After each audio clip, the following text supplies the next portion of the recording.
As you know, in life, we go through several cycles of understanding one another. The first cycle comes when we're born. You remember mothers and fathers when you have your first newborn, right? How did that newborn communicate with you? Crying. Crying. And there are different tones of crying, isn't it? Yeah. Right. And if you were in a school and one of your kids is crying, can you identify without looking that it is your kid? You make it unique. So we have a unique voice. Now, when we all grow up and we have all these degrees, we lose our voice. That authentic voice that comes from who you are since you were a baby. And I'm not talking about just the talk, just the words. We're talking about your personal image, your personal branding, as I call it, your authenticity. Most of us do not know. We know here, but we don't know here how to express what we want. And this is what masterful communication is all about, especially if you want to persuade and influence others. So to make matters worse, we have growing up, like my grandma used to say, "Oh, Mary, don't believe that the man went to the moon. That is all Hollywood." She never believed it. She lived until she was 90 years old. Still to that day, she refused to believe that the man actually went to the moon. So who do I choose to believe? Who are the ones that give you information that you choose to believe? We have a whole source of media, TV, videos, newspapers, music. They're all giving us a message. You know, I'm completely fascinated by people that read a lot and they understand nothing. They just repeat things. And by the way, sometimes their thinking gets shifted by what they really believe that author is saying.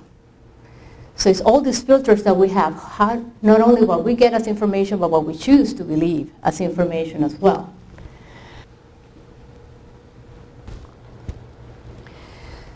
Some of you might have seen this. This has come from research from UCLA in the 1970s.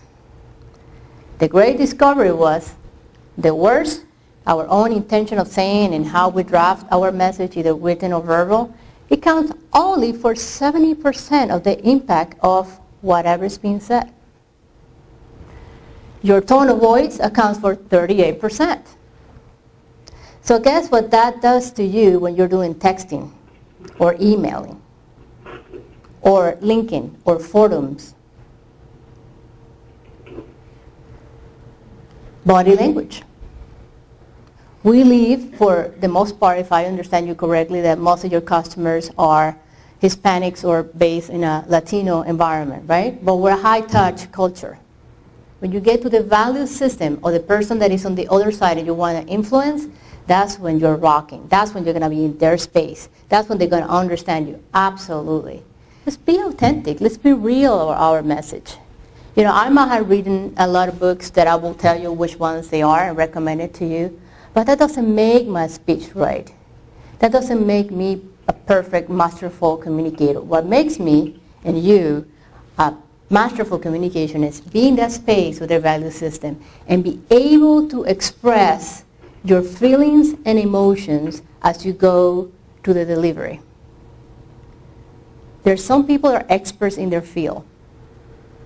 And they go through, I don't know, a million slides, you know, in the whole day. And you're like,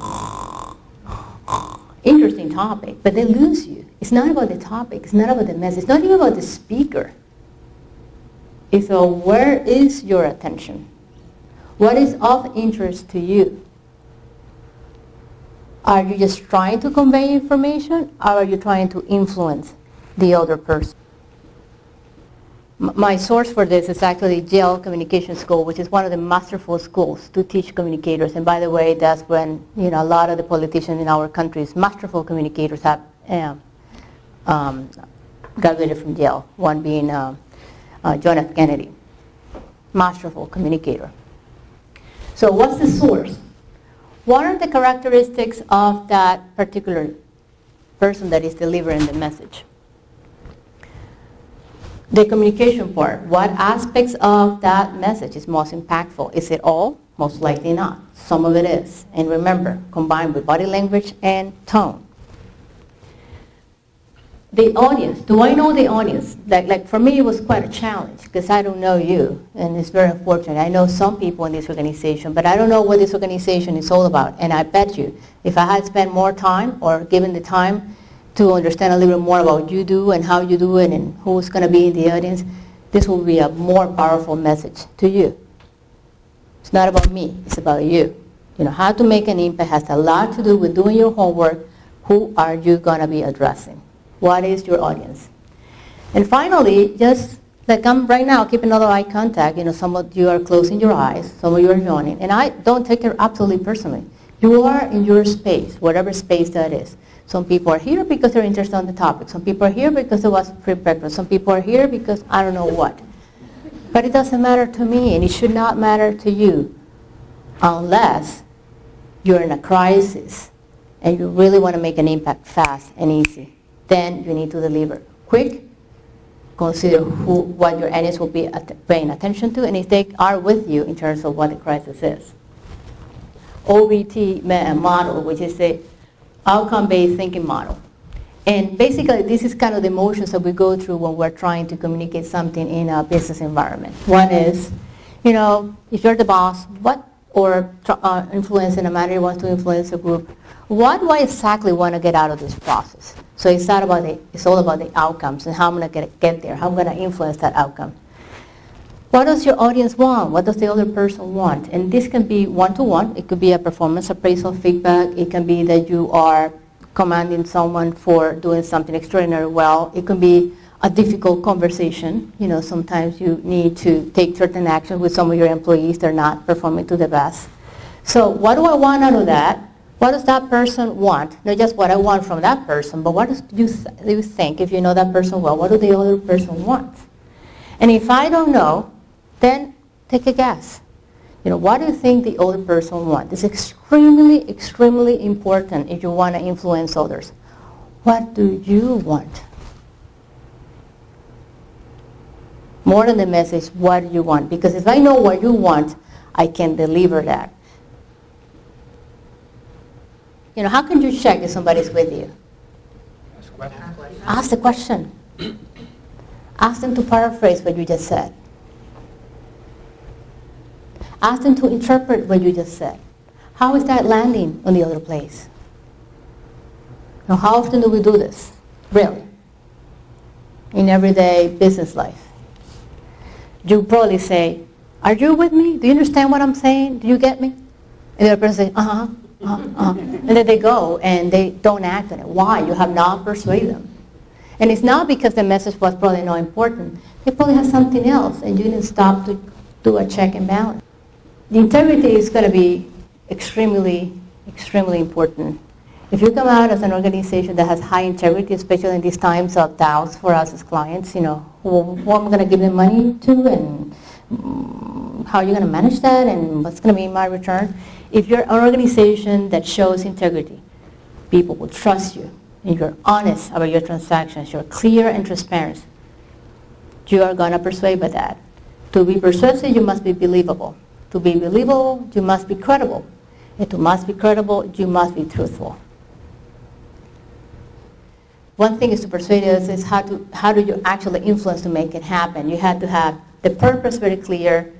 You had to have the power to convey that purpose and the peace of mind that it will happen and caring for the other person. Those are the 3 P's. And the 3 C's is the clarity of your message, the courage to say it the way you believe in it, not just sugarcoat it. And then the connection with the people are going to make it happen with you. So I want to finalize saying this. But if you become authentic, that you really want to strive in this marketplace and you show up with your own authenticity as a bank and your own values, you will do it. Don't kid ourselves. It doesn't take a lot of that. Now, along with that, you need to understand who that audience is. Know what the needs are so I can supply the products. But what is it that these clients in this marketplace that I'm going want? That where are they not being served? That is the opportunity. because the products for any customer out there look the same. Every bank has kind of the same products, don't they? So the differentiation is going to come, and your persuasion is going to come from your ability to motivate your clients to come here. What is the environment you're going to create so you can attract those clients? Okay, well, thank you very much again.